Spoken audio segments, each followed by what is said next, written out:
زمانہ آیا کہ قریش کے ظلم و ستم اور جور و جبر اتنے زیادہ بڑھ گئے کہ کمزوروں پر جو ظلم ڈھاتے تھے، زیادتی کرتے تھے، وہ دیکھے نہیں جاتے تھے۔ تو سیدنا صدیق اکبر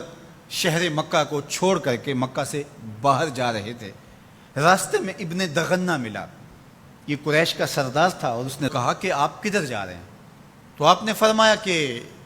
اس شہر میں اب رہنا نہیں ہے جہاں جور و جبر کا رواج ہو، جہاں ظلم و تعدی پھیلتا ہی چلا جائے، جہاں شر کو کوئی روکنے والا ہی نہ ہو، تو میں تو اس شہر میں نہیں رہنا چاہتا۔ تو ابن دغنہ نے آپ کو روک لیا، اس نے کہا میں آپ کو نہیں جانے دوں گا۔ ان مثلک لا یخرج ولا یخرج،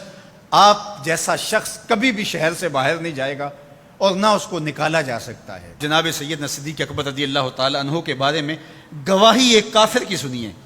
جو دھرم میں، عقیدے میں مخالفت رکھتا ہے، لیکن سچائیاں تو سر چڑھ کے بولتی ہیں۔ اب ابن دغنہ سیدنا صدیق اکبر کو بازو سے پکڑ لیتا ہے اور واپس مکے کی طرف چلتے ہوئے کہتا ہے فَإِنَّكَ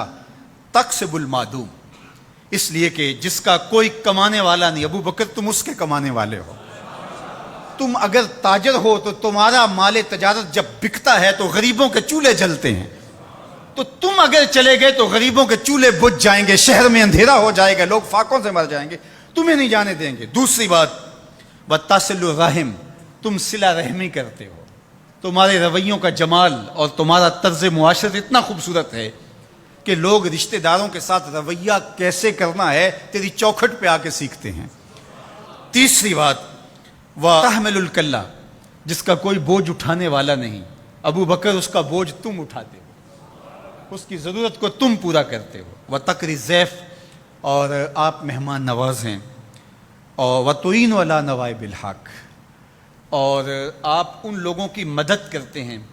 جو راہ حق کے اندر مشکلات میں گر جاتے ہیں۔ اب وہ 5 باتیں جو ام المومنین نے حضور علیہ السلام کے بارے میں کہیں، وہی 5 باتیں ابن دغنہ نے حضرت صدیق اکبر کے بارے میں کہیں۔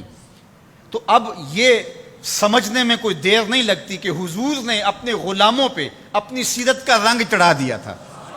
اور ایسا پختہ رنگ تھا، ایسا پکا رنگ تھا جس کو کافر بھی دیکھ رہا ہے۔ وہ رنگ دور سے ہی دکھائی دیتا تھا کہ ابو بکر پہ بھی محمدی رنگ ہے، عمر پہ بھی محمدی رنگ ہے۔ اب آئیے ایک حدیث اور رکھتا ہوں، اور وہ ابو داود میں ہے، ترمذی میں ہے، اور سیدہ عائشہ رضی اللہ تعالی عنہا فرماتی ہیں، کہتی ہیں ما رأیت احدا کان اشبہ سمتا وہدیا ودلا وکلاما برسول اللہ صلی اللہ علیہ وسلم من فاطمہ، کہا کہ میں نے سیرت میں، صورت میں، عادات میں، طرز زندگی میں، انداز معاشرت میں حضور کے مشابہ فاطمہ سے بڑھ کر کسی کو نہیں دیکھا ہے۔ اگر حضور کی سیرت کا عکس کامل دیکھنا چاہتے ہو، اگر حضور کے جمال کا نقشہ مکمل دیکھنا چاہتے ہو، اگر محمد عربی کی تصویر دیکھنا چاہتے ہو، تو وہ فاطمہ بنت محمد ہے صلی اللہ علیہ وسلم۔ ابو بکر صدیق حضور کے رنگ میں رنگے ہوئے، سیدہ فاطمہ حضور کے رنگ میں رنگی ہوئی ہیں،